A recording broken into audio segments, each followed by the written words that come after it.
Good afternoon, everyone, and welcome. It's wonderful to have you all here in person for this lecture.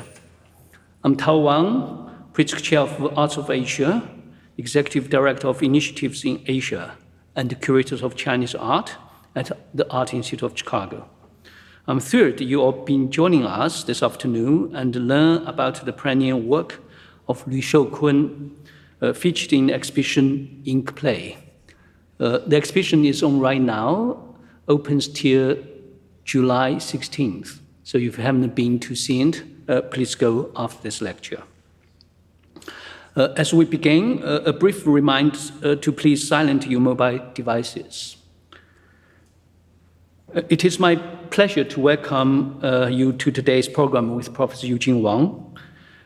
Eugene is the Abbey Aldrich Rockefeller Professor of Asian Art at Harvard University. He holds positions in history of art and architecture, archaeology, study of religion, theater, dance, and medium, and in Asia and Atlantic studies, a multi-talented scholar, and he is a Guggenheim Fellow in 2025, and he is the art history editor of the Encyclopedia of Buddhism. His extensive publications range from early Chinese art and archaeology to modern and contemporary Chinese art and cinema. His book, Shaping the Lotus Sutra, Buddhist Visual Culture in the Medieval China, explores Buddhist woodmaking. It received the prestigious Sakamoto Nichiren Academy Award from Japan.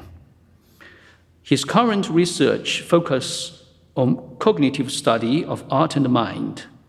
He is also the founding director of Harvard's Cam Lab, a new feature that explores expanded scenography through digital media.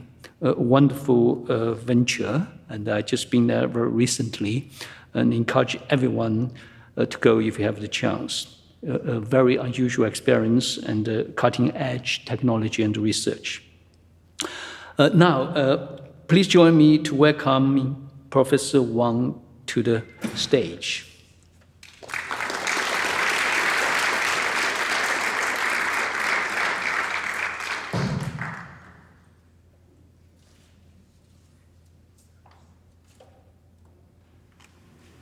Thank you very much, Tao. It's a pleasure to be here and really wonderful occasion, and I'm glad I can be of any help in shedding light on this very important artist. When we think of abstract paintings, these are kind of iconic models quickly come to mind. Mondrian's abstract geometry and Jackson Pollock's spatter-and-daub. Most of us in the Euro-American confines know very little of a different kind of abstract painting. In fact, even though their practitioners do call them abstract paintings, they are abstract in entirely different ways. Here, the painting by Lui Shou-Kwan qualifies as an abstract painting by all accounts, but it still contains vestiges of topical references or representational impulses. The boats evoke a riverscape. Only the strutting graph disrupts whatever spatial illusionism of the riverscape being evoked. Perhaps the painter was acting on time-honored concept of Chinese aesthetic principle, that is, painting and calligraphy stem from the same source of inspiration. While the graph vaguely suggests the semblance of a landscape, it also evokes or recall the character Yong, traditionally used to epitomize and anchor the general traits of calligraphy.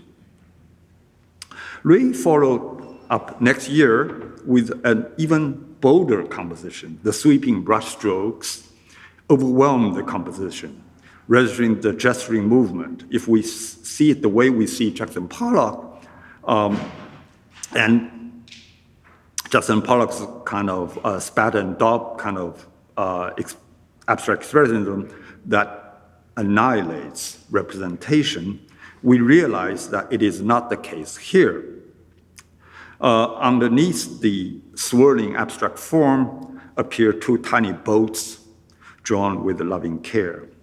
The painting calls our attention to both the act of brushes trailing across the paper surface and the evocation of a stormy riverscape or oceanscape.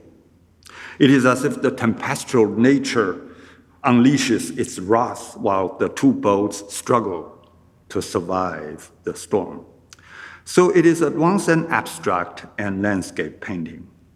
The period around 1960 was a watershed moment in Lui's artistic career. From this point on, he gravitated to abstract painting, spearheading the new ink movement. However, the trajectory is not of a before and after kind of narrative.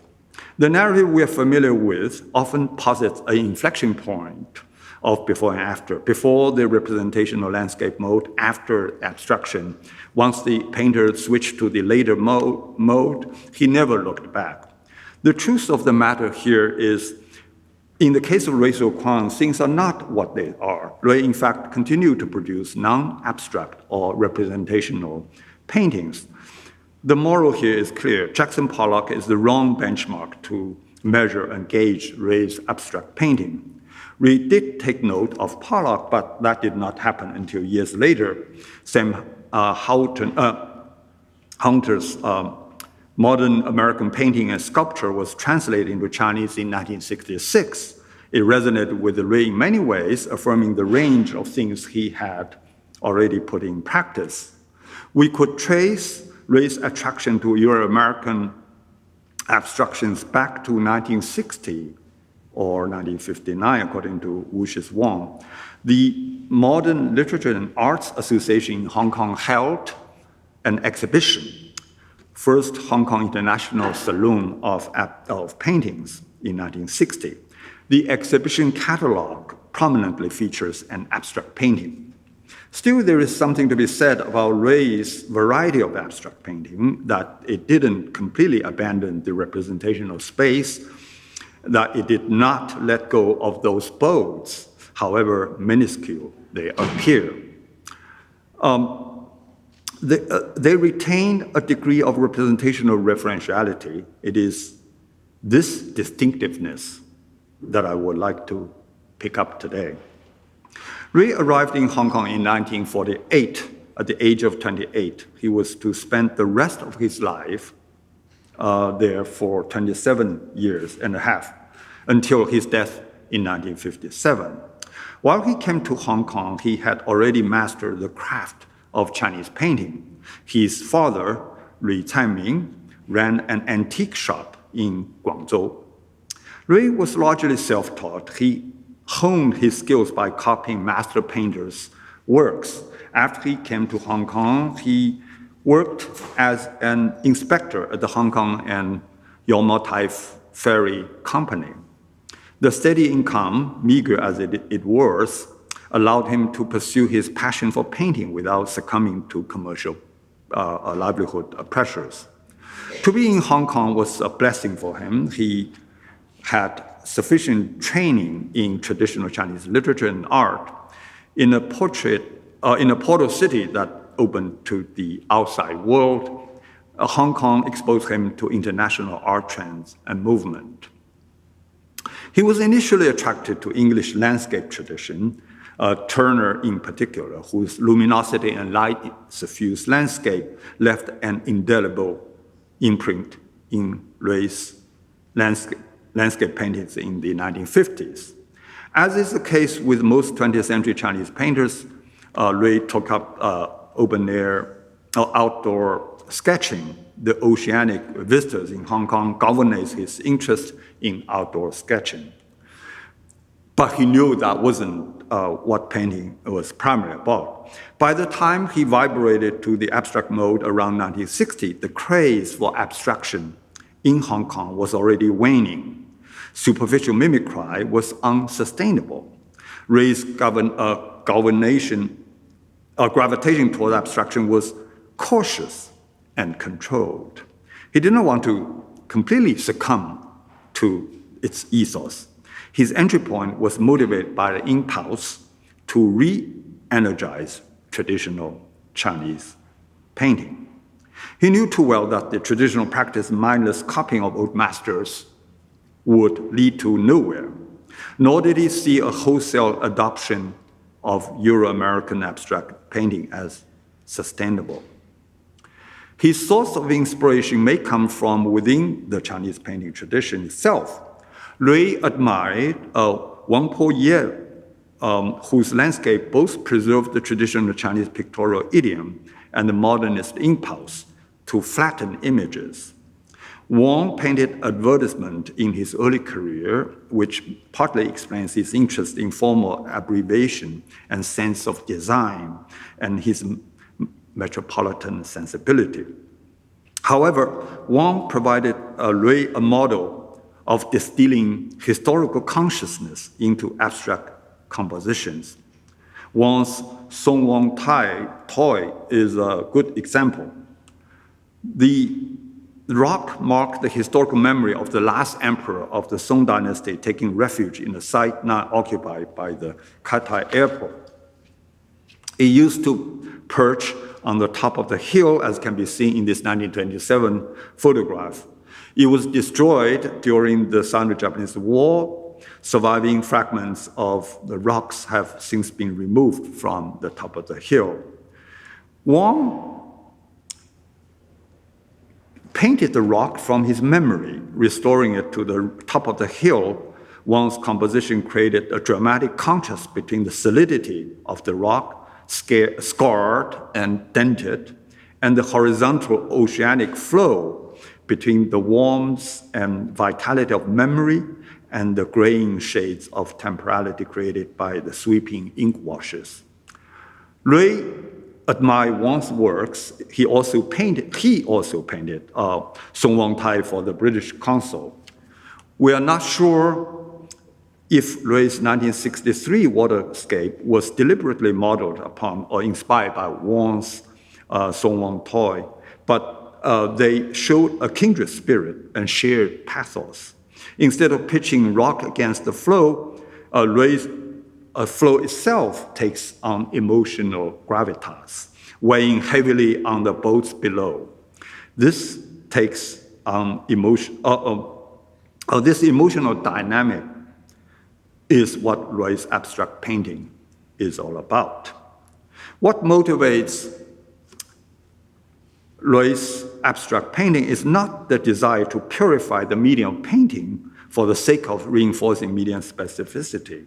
Rather, it was to materialize a subjective vision and a mode of historical consciousness, and what that is awareness of the distance and continuity between that which has vanished and that which stays.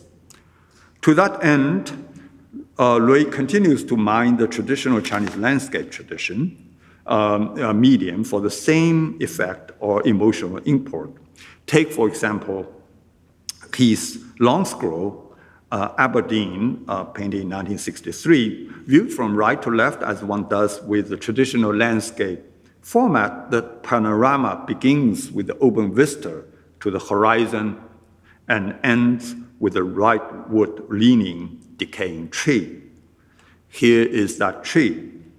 What is pictured here is not a slice of observed bay scenery, but a pictorial rhetorical trope recurrent in Chinese landscape idiom, that is nature's cycle of decay and bloom. As you can see here, the decaying tree contrasts with some more blooming trees. The passage of time associated with the flow of water.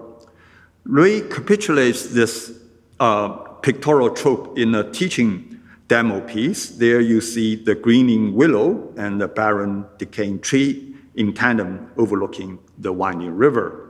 The landscape is that of the Red Cliff, a site heavy with historical memory and of an ancient battlefield that triggers perpetual historical imagination. One classical prototype of picturing decay and bloom cycle is Guoxi's early spring, 1072, produced here in the years of political reform in the northern Song, 11th century. The pictorial trope shown up repeatedly in Lui's landscape as evidence in Lui's 1968 copy of Guoxi's early spring.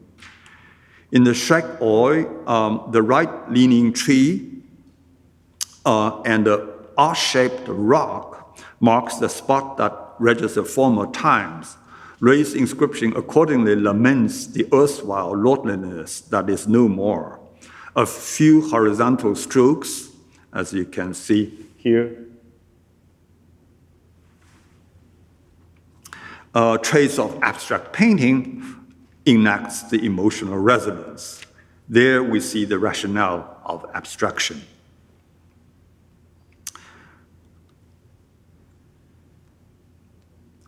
There he continued the trail blazed by Wang Paoye, whose landscape forms work out similar sentiment: the right-leaning tree, the expanse of water, and the rock formation. An awareness of time, the contrast between the past existence and present absence suffuse these compositions. What Lui tried to do here is to picture and capture this sense of change. For this purpose, he does something quite experimental. He boldly mixes generic conventions. The Aberdeen conflates blue and green landscape and monochrome ink landscape. The two traditions do not mix, but they do here. The blue and green landscape typically evokes the crystalline domain of transcendence and otherworldliness, usually rendered through sharp and angular outlines, admitting no murky ink nor texturing strokes.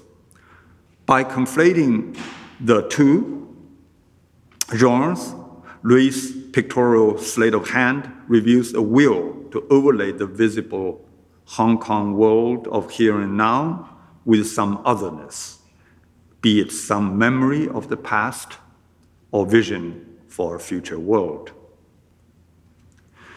What makes abstract painting in Sinosphere, Hong Kong and Taiwan in particular, in the 1960s and mainland China in the 1980s was whether it was conceivable to disregard the aesthetic principle of formal primacy of brush work on the one hand and ink wash on the other, long regarded as the essential properties that make the medium of traditional Chinese painting what it is. Liu Kuo-sung, Lui's counterpart in Taiwan, will come to that, in the 1960s advocated its overthrow. Wu Guanzong in mainland China in the 1980s shocked the art world with the bold assertion that brushwork and ink wash amount to nothing. Lui Shou-Kwan took a subtle position. In principle, he reaffirmed the primacy of brushwork and ink wash in Chinese painting on the one hand. Meanwhile, he also shared his radical counterparts in Taiwan and mainland in deploring the uninspired recapitulation of brush comb wash technique, in deploring the uninspired recapitulation of the brush comb wash technique that has made Chinese painting listless and moribund in modern times. So he started to do something alternative and radically interesting. If one were to revamp the whole thing, how to do it? How to both make the brush comb wash relevant and inspired was the challenge that Lui presented for himself and for the art world in the Sinosphere. His abstract inkscapes in the early 1960s provided the answer, as you can see. Well, I might just point out that this is a typical This is typical brush, and this would be the wash. The stark contrast,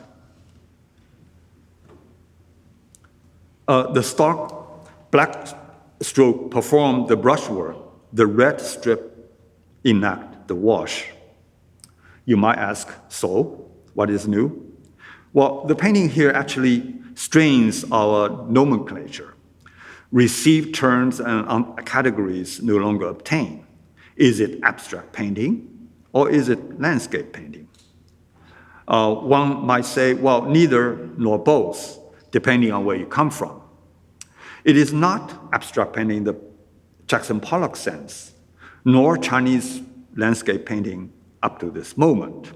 What Lui was after was some kind of mindscape, a picture of the mind. Granted, the urge to picture mindscape had been a long-standing endeavor in Chinese landscape tradition. The level of abstraction as seen in the 17th century, a landscape depicting the boating at the historical Red Cliff, borders on abstraction, but not to the extent of near renunciation of any topical referentiality. I use the term near with good reason. Lui's inkscape goes further, except that he stops short of total renunciation of topical reference.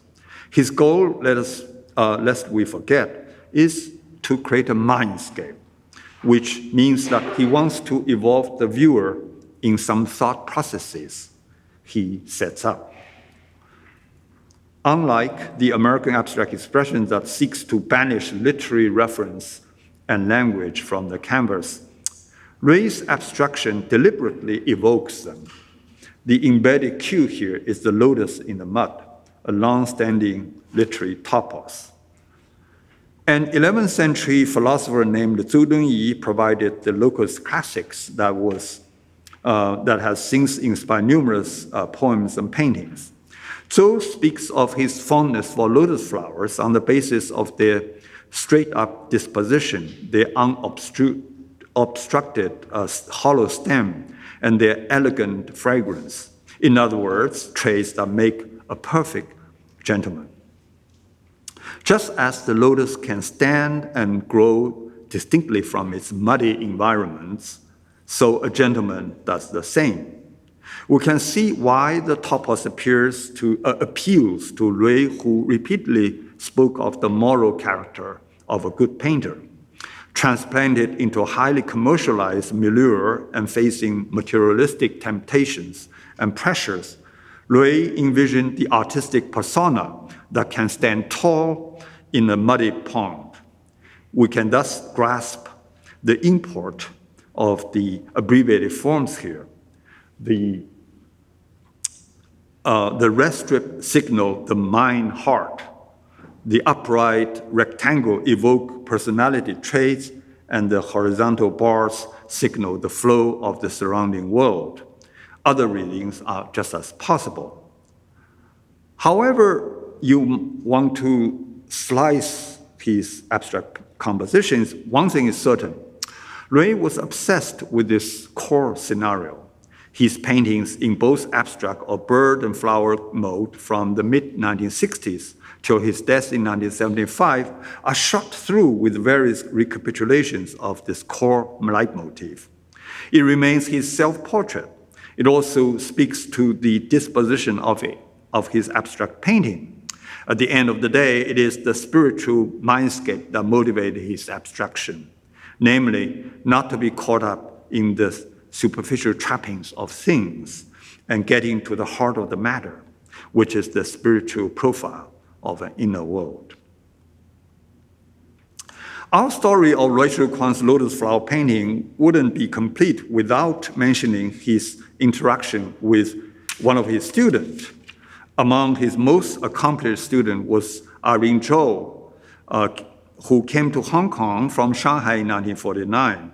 She had trained with Zhao Shaowang, a Lingnan schoolmaster. Meeting Lui Shou-Kwan becoming his student was a game changer for Chou. Lui got her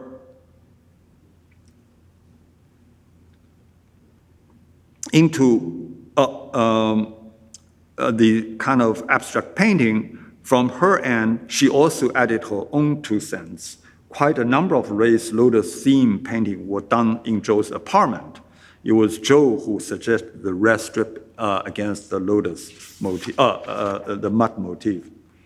While they shared similar wavelengths and in aesthetic orientations, their different circumstances led them into different paths in their compositions. In the final years of Lui's life, his lotus mud composition increasingly crystallized his self-regard as a lotus distinguished from the surrounding mud. Chou's lotus and mud compositions, if it can be so called, tells a different story, as you see on the right. In 1970s, she was going through a lot in her emotional life. She was married to Eugene Wang, a film director. He was busy in his film world, often leaving her to practice outdoor sketching on film locations in woods, in isolation, all by herself. Fear, neglect, and loneliness often gripped her.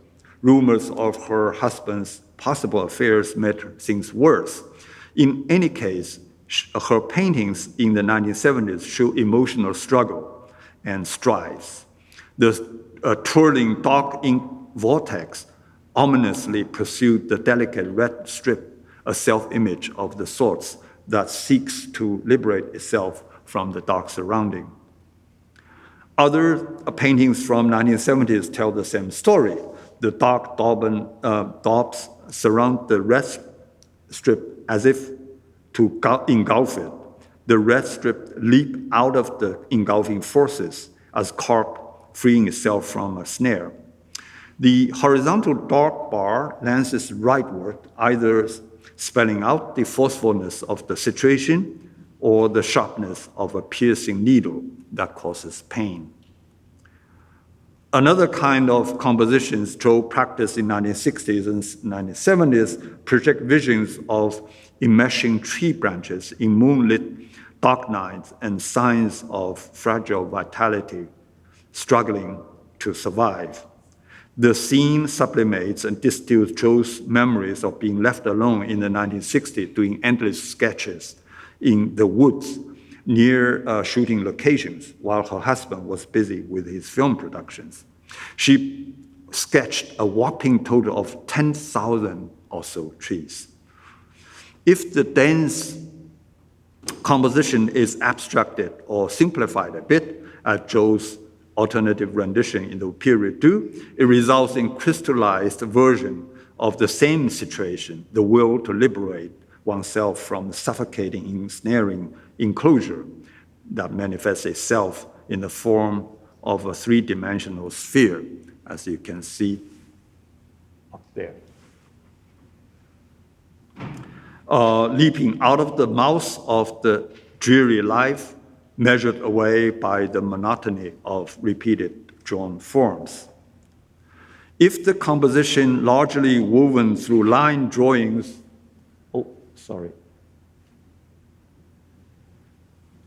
If the composition largely woven through the line drawings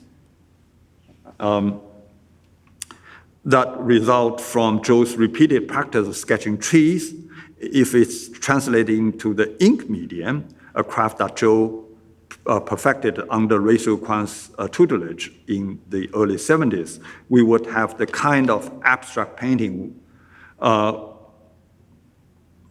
that we are by now familiar with. A red strip breaking away from the menacing and suffocating dark ink daubs. Emerging in art under the guidance of Lui Shou-Kwan was apparently the silver lining in Chou's otherwise depressing years of the 1970s. When Lui Shou-Kwan died in 1975, Irene was devastated. We could sense her grief and gratitude to her teacher through her painting. Remembering Mr. Lui produced, and that is this painting here.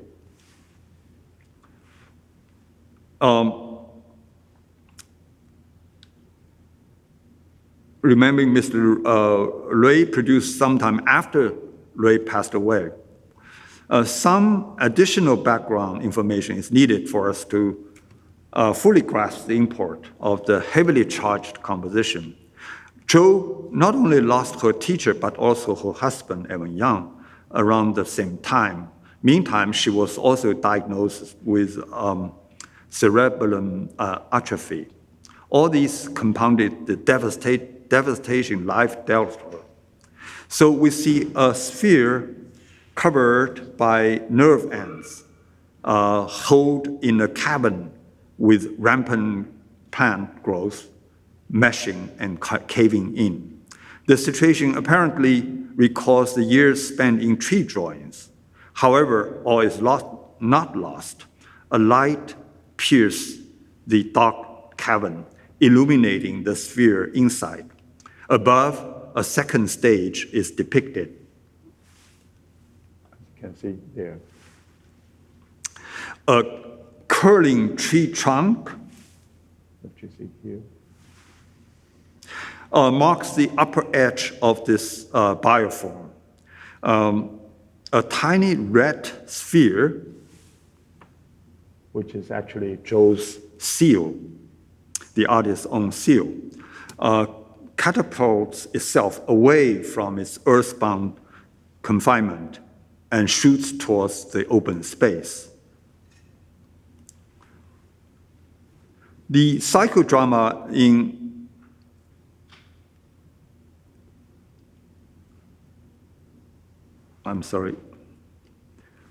The psychodrama in Remembering Mr. Lui is staged differently in Chou's other paintings in the 1970s. Its core dynamics remain the same: the struggle to break out of the confinement, the yearning for liberation, and the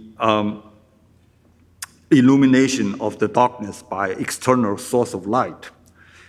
Knowing the real-life situation of Irene Chou, we now know where that source of light comes from and why the leitmotif of darkness and illumination is shot through in Chou's Remembering Mr. Lui.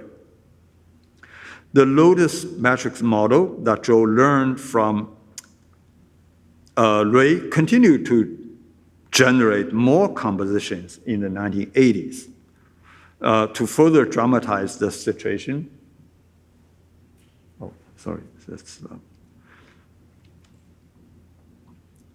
To further dramatize this situation, Chou developed the explosive technique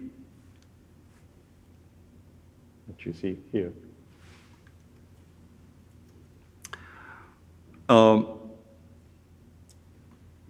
a structural impact that sends ink drop drips all over the composition. In the 1990s, life dealt her another heavy blow. She had a stroke. Recovering from the stroke, her strong will powered her on the path to liberate herself from the debilitating circumstances. She began to practice traditional Chinese breathing exercise known as Qigong. The bodily practice gave her first-hand experience observing the internal forces and sensations, which she materialized on linen paper. The purple universe that you see here is by all accounts a pictorial paean and chorus on a scale comparable almost to Beethoven's Ode to Joy, celebrating the will to life. The painting maps out the process of liberation from the blue swirl below, that you see here, to the purple passage of vitality above, that you see here. The broad strokes of ink movement in the middle acts out the rhythmic pulsations of life from dense, dark strokes caught in repeated cycles, as you can see here. On the left, to the upswing of splayed brush work on the right, dissipating darkness along the way. The closure of the levitating kinetic ink brush trail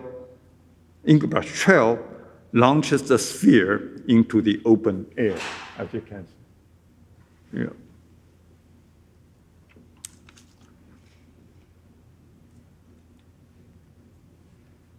Or the sphere of life catapult itself out of its erstwhile trail, one that is mapped out by the rightward movement of the ink brush, free at last.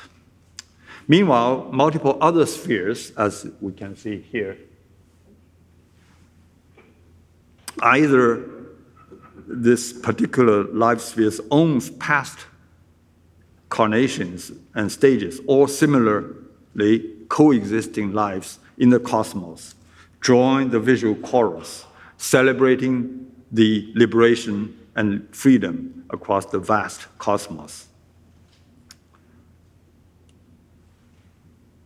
This brings closure to the trajectory that began with Lui Shou-Kwan.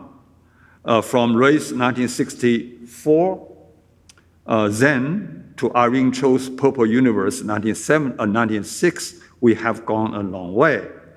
It is heartening to see the movement that Lui Shou-Kwan started, the New Ink movement that had gone this far, and that the kind of abstraction he initiated got to the level as Irene Chou would have it.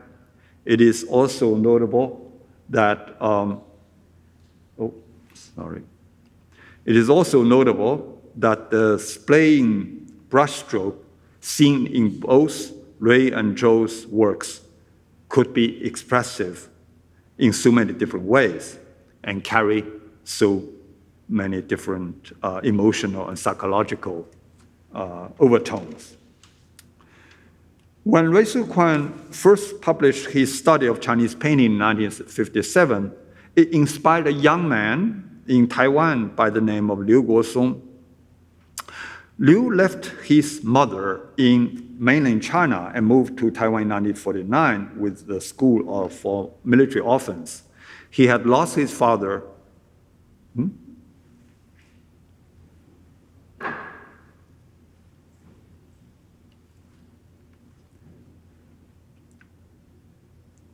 He has lost his father to the Sino-Japanese War in 1938. Like Lui Shou-Kwan, Liu had learned the craft of Chinese painting before he left mainland China. As a migrant in an unfamiliar environment, he continued to feel the pull of the umbilical cord and the homeland and the memory of his mother there. Continuing his art education in Taiwan, he retooled himself in Euro-American modernist traditions in the 1950s. Around 1960, he started to experiment in abstract painting as a way of express his emotional attachment to his mother and the homeland. The Dust Blocks the Dream of the Faraway Homeland, 1961, in the Art Institute of Chicago right here.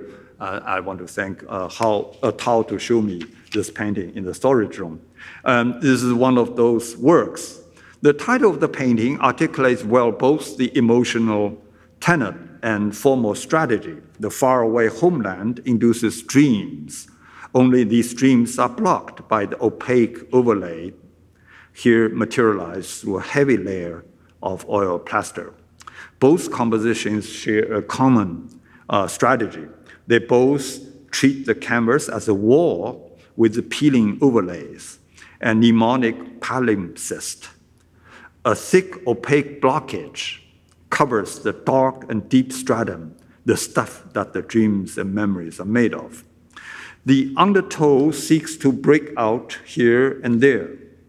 Meanwhile, the composition prompts and auto-suggested the need to switch from oil medium to ink medium for emotional immediacy and expressivity. Liu did precisely that. In the same year he produced the oil painting in the Art Institute, he also did an ink painting, suggestively titled Homeland, I Hear Your Voice. He was going through a lot. Taiwan was hit by a severe typhoon. The nationalist regime was posturing to recover the mainland, and he was getting married. The emotional through line drove his abstract ink painting. It also came to a logical next stage in the mid-1960s. In 1996, he produced a painting in response to Fan Kuan's Travelers in Mountains and Streams, which he had seen a few years earlier. Liu created two domains. In the collaged piece above is a monumental plane, a steely surface that continues the early 60s experiment, namely to mine the substratum of memories, frozen and congealed on the wall-like surface or steely-like surface. Meanwhile, signs of life, signaling by the green color, as you can see all over here, start to seep in, while the monumental steely surface looms large as an object of contemplation. The dynamic calligraphic brushstrokes below perform the presence of a contemplative subjectivity, the state of mind of an implied beholder in front of the stele, agitated, stirred, and restless. In other words, the stele surface above is the object of contemplation, what is being looked at. The calligraphic stroke below implies the spectator doing the looking. Together, they create an emotional drama staged variously earlier. The dust blocks the dream of the faraway homeland. I hear your voice, my homeland, and so on. The difference being made in the 1966 composition is that it creates a vast space for the mental theater to unfold within the composition.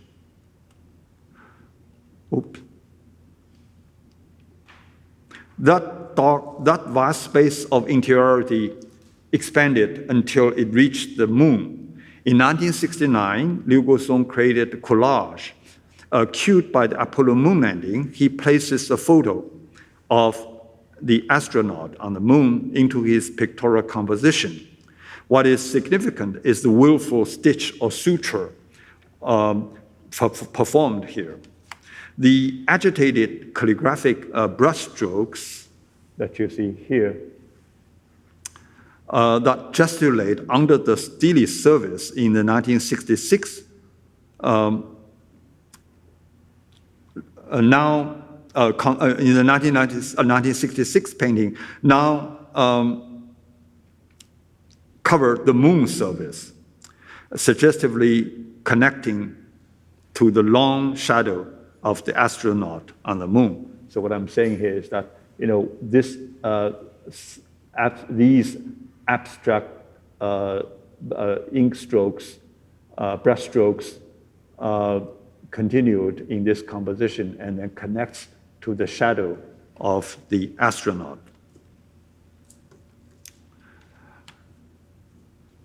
This willed sutures says a lot. It bridges the vast yawning chasm between the here and there. We all know what that chasm is, the Taiwan Strait, we all know what that there means. Moon landing is somehow a dream. The bridge did not take place, at least in 1969. 1969. But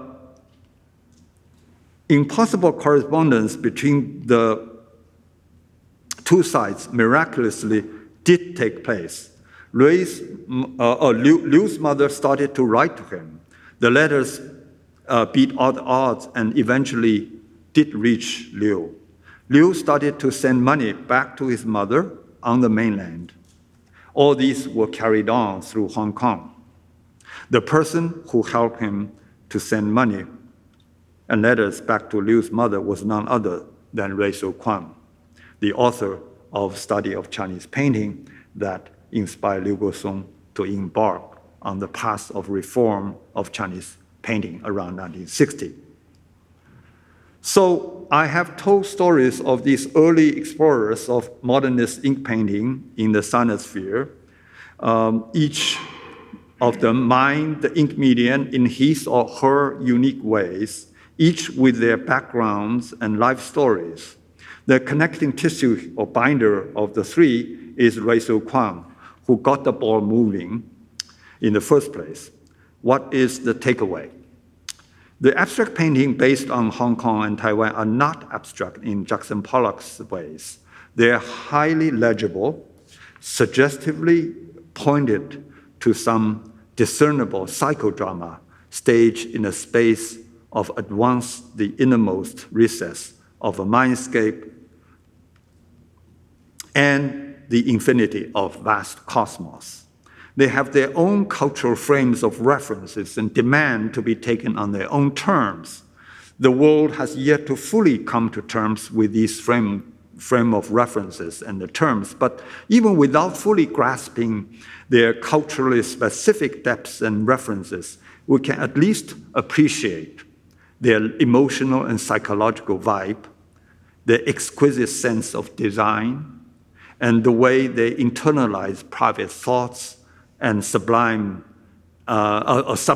anxiety and aspirations, and the values endearing to us all, liberation and hope, the wish to make the impossible possible. So to enjoy the show right here in the Art Institute of Chicago, that you can go to the gallery and see these paintings firsthand. Thank you very much.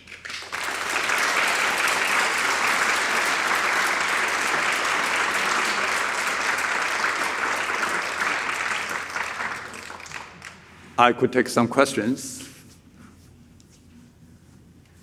Is your book in the bookstore? The catalog? Yes. Yeah. Is it in the bookstore? Yes.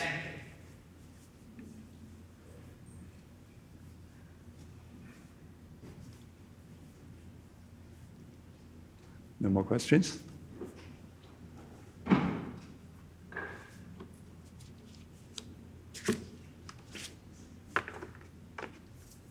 Yes. Yeah. The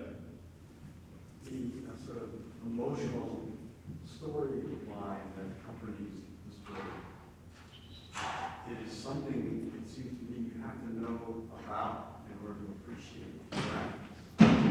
But if you don't understand that story, how do you feel about the graphics just standing alone as individuals? Yeah, that's a very good question. It's a very thoughtful question. And also I wonder about that too. I think it's somewhere in between that you can vaguely sense something's going on because there are certain cues that, that kind of lead you to certain horizons. But on the other hand, I think it's really a matter of different backgrounds people carry or different baggage people have. So you can probably bring that to bear on the experience of looking at these paintings. So yes, I guess at the end of the day, there's no clear one-size-fits-all kind of situation, but it really depends on different cultural background and shared or not shared kind of mental universe. But on the other hand, I would imagine something like if you look at these paintings, they are kind of abstract enough to allow certain universal response that could connect to your own personal experience, one's own anxiety and the way one sublimates their anxiety into some kind of hope or aspiration.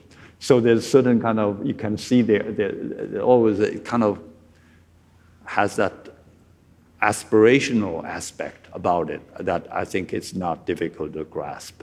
Yeah. Yes. I think you make a comparison between, well, not directly, but between Liu Shou-Kwan and Liu Kuo-sung So is it the case, did I hear it correctly, that for people like Lui Shou-Kwan, Irene, Chou, and Liu Kuo-sung, the brushstroke itself is a demonstration of emotive state of the painter. But on the other hand, a painter, am I hearing correctly, you say a person like Liu Kuo-sung is a denial of that, like is not using his brushstroke to express his emotive state. Is that, but why, if I hear that correctly, then I'm wondering, could it be the case that in the 60s, when these paintings are thriving in Zhongnanhai, but Liu Kuo-sung was trapped in China, but Liu Kuo-sung knew what freedom meant.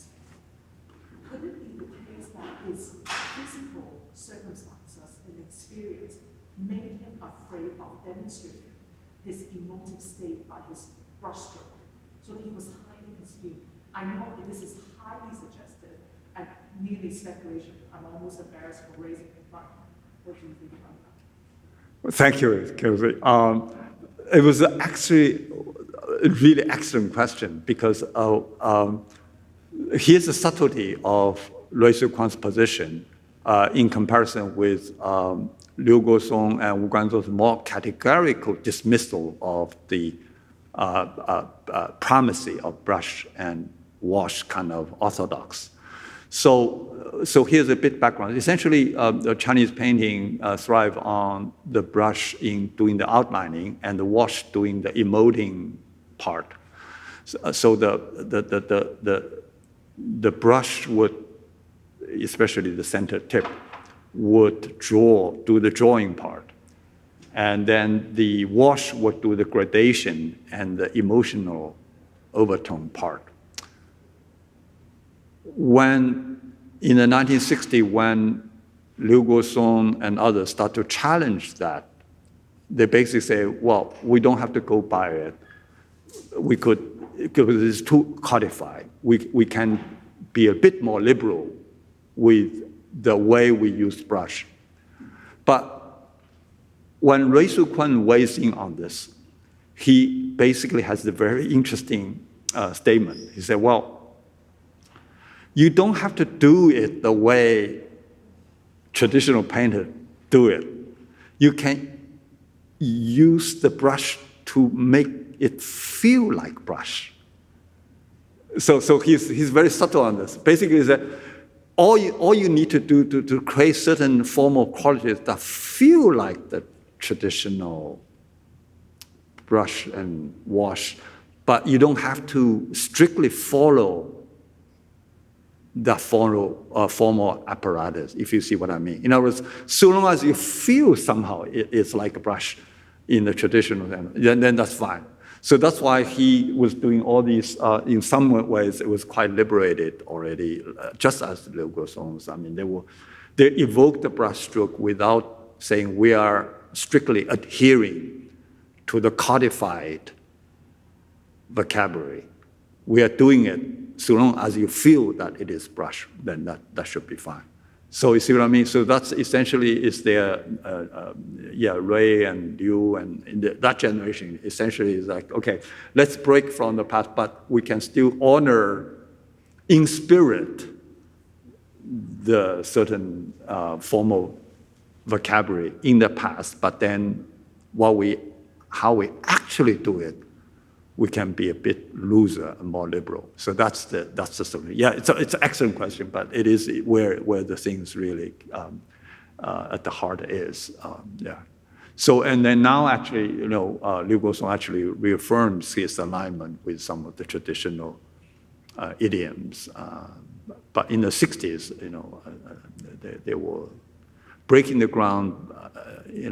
Then there's a different rhetorical strategy they take respectively. Yeah. Yes? Did you say that Liu Kuo-sung lived in Chicago? Oh, no, there was a ship to Chicago. He did visit the United States, but at this stage he wasn't yet. But in the 1960s, he did visit the United States on the Rockefeller Fellow grant, Rockefeller Foundation grant. But this one was shipped. The two of them was shipped to Art Institute of Chicago, and in fact, Paul and I were in the storage room. We found the label of how it entered the custom inspection and all that. It was a quite interesting work. Yeah, yeah. These two the oil medium. I was referring to those two oil medium paintings, which were quite extraordinary work when you see up from close. Yeah. Okay. Thank you. Thank you.